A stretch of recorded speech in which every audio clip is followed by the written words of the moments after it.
from the Central America and over in Europe. And if I can, our other hosts, and I give them opportunity to be in the pleasure of your company now, they might want to ask you something. Absolutely. Howard? Scott? I've been having the pleasure of listening so far, and he sounds like a fascinating gentleman. Or you sound like a fascinating gentleman. Excuse me, I'm behind the board here, so I have no questions as of now yet. Scott is our engineer. Okay, so you got a sound engineer there working the boards for you. Right. It's Howard. Is he tuned in? Does he wake up yet? No. I've had you reading it for a while. I just want to make sure I just sit back and listen to the program. My name is Howard Post. I'm here in Missouri by Chamber of Commerce, and I also one of the producers of the program. And Bobby, just to listen to you, what you as you talk, okay, about the place, the things that you're doing, especially being a family. And in Arizona, I have a couple of business partners I'm looking at, not just out in Arizona also, but I know it's a beautiful place. The weather's always nice and hot, and that you got a lot going on out there. Yeah, we certainly do. Arizona is a beautiful place. Right about now is the hot season, where most folks don't want to come at hot season. Where most folks don't want to come at this time, and that's the thing is green and beautiful because we just do a lot of water discipline, and we water our grass at the right times of the day. Trees. Right now, I'm sitting out on my back patio during this interview, and I'm looking out at all the different fruit trees and berry bushes and all that other stuff because I am, my wife likes to tease me. She says I live my life like I'm a doomsday prepper. But, I just make sure that I've got all of my food that if I really needed to, I could feed my family right out of my backyard. So, I've got a garden that's going with all my fresh veggies. I've got fruit trees that are planted so that every season of the year there's a different tree coming into ripeness. So we've always got something that we can eat. Okay, that's a mouthful. Recently, what about the Supreme Court justice? The last two things they've been dealing with, the Second Amendment and non-abortion, if I'm saying that right. I don't know if Arizona fall on that or not, but they are really the Republicans are really trying to close down everything to their liking. Well, Governor Doug Ducey out here has ruled that Arizona will follow what the Supreme Court just made their decision on. So they have overturned Roe versus Wade out here, and that means that abortions after 13 and a half weeks are now illegal. There was a large protest downtown last night, and they actually had to evacuate the Arizona State Senate, not because there was an attack so much inside of the facility, but they deployed a lot of tear gas and other countermeasures out there on the lawn for the folks that were protesting, and a lot of that got inside of the building, so they evacuated all the senators and the admin staff and things of that nature. So it was quite the spectacle here in Arizona last night. Okay, Scott? Let me ask you a question, okay? Being one of those persons that were in our income system, and not women in my family, and I kind of felt, that a Supreme Court ruling was kind of really, in one way, they gave men more rights, okay, but men who needed more guns on the street. Because here in Missouri, it's like the Wild Wild West already, and we have crime like crazy, okay? And left and right, I should say. And then now the Supreme Court is now, and the women, they want to do with their bodies. What's your thoughts on that? Well, I'll tell you what. Out here in Arizona and being a former Marine, I'm against the norm. I'm going to be a Second Amendment advocate. I'm one of those pro-gun guys, but then my spin on that is I'm highly trained, and it's not something where I just got a gun and I run around with it and play Rambo. I actually train every week with my team, some of my former Marines, and some of my friends that are out here. We still, do all the basics. We sweep and clear buildings. We practice what'll happen if a convenience store is being robbed and you walked in on it, if you're at a gas pump. So we're very, very skilled with our weapons. but I've seen people who aren't, and it's terrifying to see that some people have these weapons. But on the inverse, again, I'm saying I don't want them to take away my right to defend myself and my family because there's a couple of idiots out there doing dumb things with guns. You know, that's just like McDonald's saying that they're not going to sell a supersized fry because somebody can't stop themselves from eating too much. So that's kind of where I'm at. But then, when we swing around to the other side, when we're speaking about the abortion. Now, before you get to that, what about your Supreme Court Justice Clarence Thomas? What he have to say about the Second Amendment?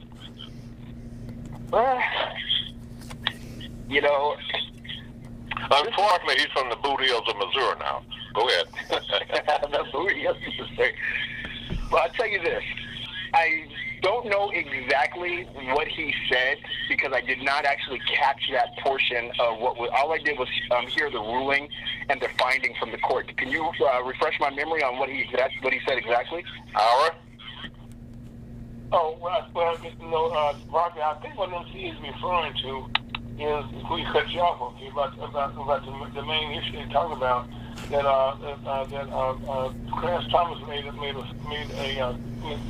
statement, and that what just took place with Roe versus Wade, that there's a major attack. No, I'm talking about the Second Amendment first. But I'm not familiar with what he said about the Second Amendment. Okay. And I haven't heard any comments about what he said about the Second Amendment. I'm listening to find out myself when you said that what Bob was talking about. Bobby, can you help us on that? I don't know that Clarence Thomas made any comments about the Second Amendment, but as far as my comments on the Second Amendment, I'm pro-Second Amendment. What does that mean? I know it's my understanding that back in 1790, because the landowners needed protection, that's when that went into became law. That's my understanding. Well, yeah, and so the Second Amendment, people confuse the right and keep to bear arms with, hey, I'm protecting myself from wild animals and things like that, or even from robbers and burglars. That's not what the Second Amendment is about. The Second Amendment was written because the founding fathers of the country had dealt with England when England first disarmed them and then started doing, tyrannical things to them. So they put it in the Constitution to say, at no point shall that right ever be infringed again.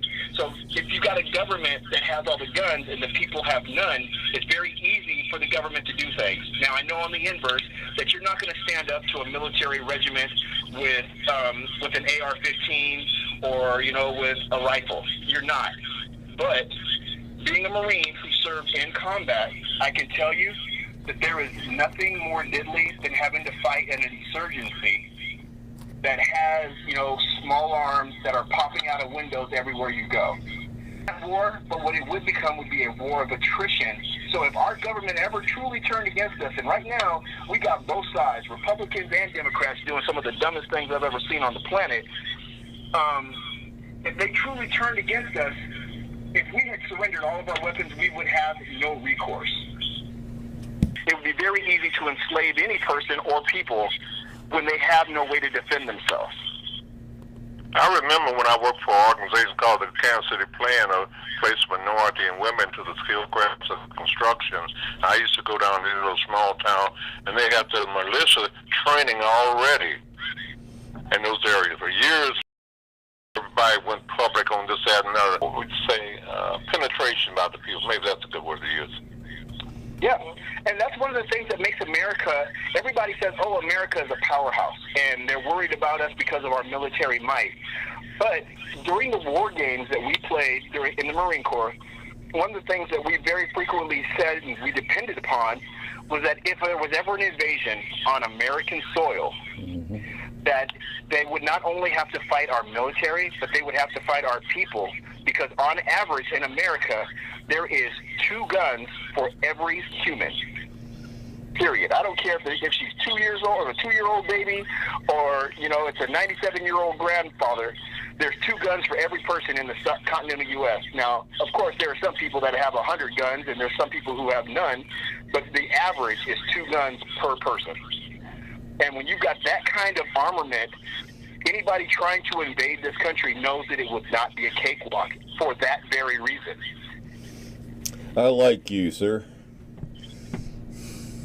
This is Scott Owen, by the I way. appreciate you. Well, you have the other young man. He's a veteran too. I don't know what military he's in, but I'm Navy myself. But on the same token, he goes to a lot of the veteran seminars and workshops. That's what they take pride, the handicap and what have you. So, what branch of service were you in, Scott? I was Air Force 20 years, and we still loved our naval brothers. Another bus driver, I'm telling you. No. We got the best quarters and everything, and food. Well, yeah, that's right. We call you guys Zoomies. I have to say, though, as much trash as I like to talk about you Zoomies, if it weren't for the Zoomies, I wouldn't be on this phone today, because they had us, we had a couple of insurgents that had us pinned down, and we weren't going nowhere except home in a box. There you go. I heard some of those Air Force F-14s come in. Mm-hmm. They came in low and fast, and they had already dropped their munitions, but they didn't have. But they were trying to provide us air cover, just trying to scare the guys off because they didn't have any bombs. Absolutely. So they came in nice and low, fired their cannons at them, and but it's really hard to hit them on the ground with the cannon. But this pilot, this crazy Air Force pilot, flew in. He must have been no more than 100 feet off the ground in an F-14 doing 700 miles an hour. Got right over the top of that enemy, pulled up on his throttle, and flew straight up. And all that jet wash just cooked all those guys on the ground, less than 200 yards away from us. And then he shot straight up into the sky, and that was enough to break their resolve, and that's what allowed us to get out of that area. So Speaking of Arizona, when I went through there on this, what you call the type of trains or whatever they call that area where they said that we had aliens there, that the Air Force trapped them in a mountain or something. Have you heard anything about that? They said the Air Force is the one that normally... That's in New Mexico. Oh, in New Mexico? Okay. But they were saying that the Air Force was the one that actually captured these so-called, outer space people? the Guardians. I actually hadn't heard about that, but, it makes sense because the Air Force is the scientific branch. They'd be the ones that would handle that kind of stuff. They call the Space Force people Guardians nowadays. I have not had any run-ins or any experience with the Space Force yet, so that's all new to me. Anything I told you would just be opinion and mystery. Well, I think they just had their first graduating boot camp this last week. Oh, okay. If you just tune in, you listen to a very special broadcast, and we're talking to Mr. Bobby Benson in Arizona, and we got Mr. Scott Owens and Mr. R. Fowlkes. They're in St. Louis, and I'm in the largest city in Missouri, Kansas City. And the show is Guess Who's Coming to Kansas City, but we have some special guests on here, and I'm hoping for the arrival of Mr. Benson's mother so I can say happy birthday to her. And I know that she'll come in, and she is a nurse practitioner to the extreme. She knows everything. And I remember her. Yeah, well, let's say we got a little blood action because we are related, okay? But this is an eye-opening thing. Now, I know you're not saying anything because you doesn't have that military training or anything like that or been in the military. But we welcome your comments. No, I was just, you cut Bobby off, okay? But I want to hear more about this action with the Air Force, because that was a heck of a experience you just described, Bobby, for the Air Force. And that's something I never heard before, how that could take place. And really, I find stuff like that. And being an airplane enthusiast, okay, especially the Air Force and shit like that, but that was, and I just heard different things what the plane can do. But that just was very, very enlightening for my end. Okay, I yield to you to go ahead and continue, Mr. Benson. Oh, well, I'm pretty good on that. Well, Miss Barbara Jean Benson just walked into my house, and I've got a house full of folks that are just running their mouth a whole bit before I try to put on this radio interview, because they talking more than... So at least you got 3 or 4 listeners, huh? Okay, Scott, he's kind of defending you. We used to call people in the Air Force because they dress like bus drivers. That's why we call them we had bus the drivers. hat. Okay. Yeah, you know, when I first got out of basic training, I was called a bus driver by somebody in Chicago. So, yeah, I know. Now, let's not go getting too carried away, because I'm pretty sure that I remember some of these Air Force guys taking naps in the middle of combat. What was your rank in the Air Force, Mr. Owens? I was an E6 at the end. Let's see here, technical sergeant. So I was just a doobie. Okay. Well, that's good. This is a special broadcast. It's a pleasure, and we want the whole world to tune in. Someone saying something now? Yeah, Bobby, what was your rank in the Marines? I got out of the Marine Corps as an E4 corporal. Okay, now let me ask you a question. Exactly where were you involved at you experienced your heroic, a contribution? Where were you located when that took place? I actually can't tell you. And I know how silly that sounds, but I actually can't. He'd have to kill you, Ira. No, I want to live. Not the kind of fear expansion, okay? Especially being in duty, so okay, about the power of the airplanes, and what the F-15 can do and what they cannot do, which is very little. But to hear that described, okay, about that being an extra weapon that they had built in, which was probably, part of just them, taking all close to the ground and going up or something. Because I live right here by the airport here in St. Louis, Missouri. And I'm watching them, some of them take off. They do the action go and things like that, And yep. They see them just, take off, and also you look up, they pull the stick back, and all of a sudden they gone. Yep. I mean, whoever that pilot was, I never got a chance to meet him and shake his or her hand. But I tell you what, that was some first-rate flying, yes, without question. He sure knew how to use his tools, didn't he? Yep. And they may want to call him, the bus driver or whatever, but like, hey, he's like driving that bus. Yeah, I love that bus, boy. Let me get on that bus any day of the week. Well, you're welcome, sailor. Or Marine, I'm sorry.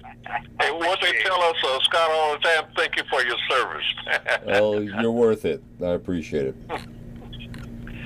Has Mother Benson entered the room yet? She is in the house right now. They are still in there gibber-jabbering. Let me see if I can't calm the world down in there. Yeah, just snatch and I'll take the blame. All right. Keep my millions to quiet all these kids. Stand by. Okay. I always see how much you can learn when you're talking to a special Sagittarian on this end, okay? I'm a learner, I'm a lifelong learner, Okay. Hello?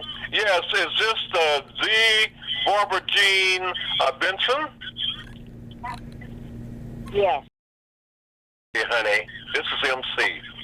How you doing, baby boy? Wow, that's so good.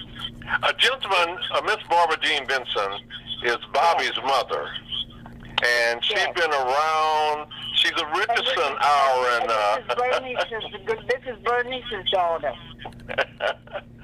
So, but all of them will be coming to Kansas City in September. But we got Bobby on the line with us, and I understand he got a house full. I understand he don't have to go to the grocery store or to the fruit market. It's right there, like on his patio.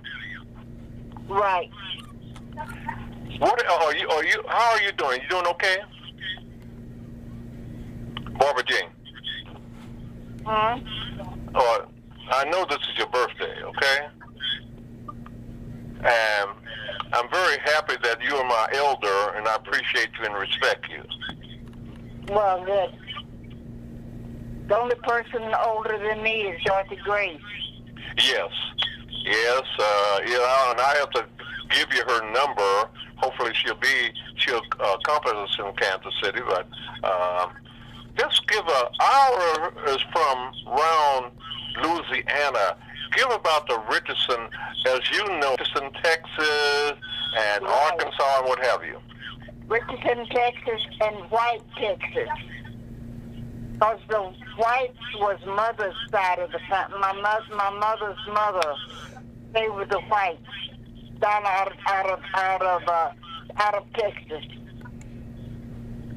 Okay. Yeah. Yeah. well, first of all, happy birthday to you. My name is Ira Folks, and I'm happy that you have many more birthdays. Is that the where in Texas is White Texas located at? Wow. Well, some say Bonham, Texas, near Arlington, outside of Dallas. Uh-huh. Yeah, Richardson, Texas, and White, Texas are all family, started out as family farms, and then the towns grew up around them. Wow, congratulations on having your own town. Wow. That was because the families were so large they had to have their own space. Well, I don't know if anybody can say they have their own town, okay? Now, you gave MC some bragging rights for a long time. We never heard the end of that one. Right. Well, she used to walk me across the street when I was little. Well, that's for sure. And we have Miss Benson. Do you feel okay to tell us how old you are? You want me to tell them? You want me to give your age, or you gonna tell them? I don't care. Okay. It doesn't matter to me. So how old are you, Miss Benson? Jack's been good enough to let me have 86 years, so I have no complaints. Okay. There you go. Last time, I don't know, we won't ask him, but we had a young lady birthday we celebrated last month, and then Mr. Scott Owen was trying to sing "Happy Birthday." Go ahead and do your rendition, Scott, to Miss Barbara Happy Jean birthday to you. Happy birthday to you. Happy birthday, Miss Benson. Happy birthday to you. There you go. Oh, I think he's been practicing since he's attempted that song about a month ago. Wow. So I'm glad that you was on your way and was able to talk to. I've been thinking about you a great deal. Well, that's common among us, Richardson descendants, Right. and have you. Right. You know, a lot of people was questioning. They never heard of Ketcher, Arkansas. Well, that's because that was not something that was talked about very much among the family, except the older ones that had to run that night. I was telling him my father, who was the seventh child of the Richardsons, 14, that he was born in Ketcher, June the 3rd, 1900. Right. Had he lived, he'd been 122 this year. Right. Because Mama would have been 105 or 106, I think. Okay. Her in Geneva. Yeah. We got quite a clan, you gentlemen, all over the country. Right. Well, Mother was the oldest surviving girl in the family. Okay. Mhm. I hope we don't leave the rest of y'all speechless, but you can join us in our conversation. No, this is a family conversation, okay? I'm just excited to hear you talking to someone, you know, that knows your history. And that you guys grew up together, you know, and had a great family. And then a lot of you talked about right now about your family. I mean, that's another part, you know, people talking about, you know, about they had to, you know, they leave there running and stuff. It's a story that never was told before. There's a lot of us. Yeah. And now what did you? Because there was 21 or 22 in Mama's family alone. You know, Ernest and them. Yeah. 21. That's a lot of kids. And the other family that was married is the Coggs, both our and They're Scott. also a big family. And these were 2 and 3. The Coggs, the Richardsons, and The Fergusons and Fergusons. See how well us young people remember that stuff. Wow. Yeah, because Mama only had 2 kids and adopted one, but every Because